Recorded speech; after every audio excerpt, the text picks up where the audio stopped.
We always heard that we have to reprogram our minds in order to become successful. So how do we make that shift in our mindset? And I realized something recently. Before you change your life externally, you have to change it internally first. I noticed that our mind follows repetition. So thoughts, inputs, environment, habits. Tony Robbins talks about this a lot, about pattern recognition. And when you start repeating something to yourself, it has an internal impact. For example, when you remember something that you did about 8 years ago and you still feel embarrassed, it is because it still has some internal connections that will bring you the same emotions once again. But what about if we turn out into something good? This is something that I've been doing for the past, I think that 4 years, and it is that I have a journal in which I read every day things that I'm grateful for and affirmations for my life. So that is something that I do every day. For example, I always write, it is always working out for me. I get to monetize my passion. I am always at the right place at the right time. Opportunities are handed to me. I am a magnet for the opportunities that I desire. My mind is a good place to be, and I repeat that every day. And when I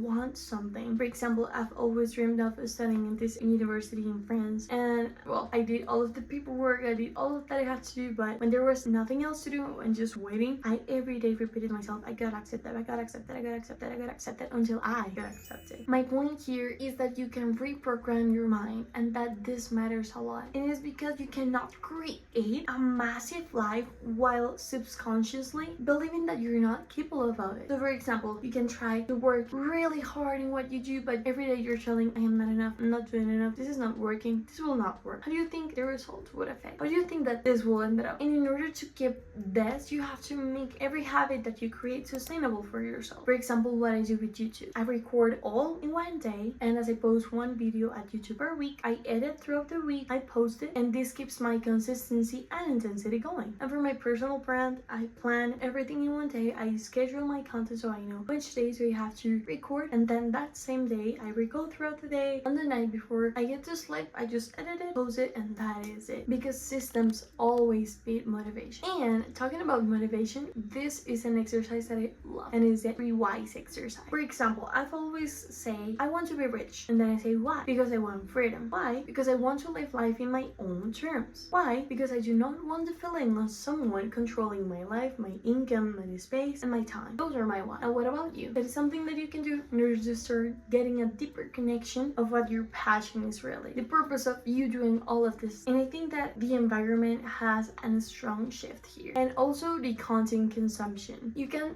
use this to your advantage or to your disadvantage. For example, what you see on YouTube, the podcast you hear, the books you read, this will affect how you view your world, your environment, with the people that you talk, the conversations that you will have, and also your role models. What you need is to show your brain with proof that it is possible, because you do not become successful overnight. You slowly become the type of person who is able to create that reality. And I'll see you in the next one.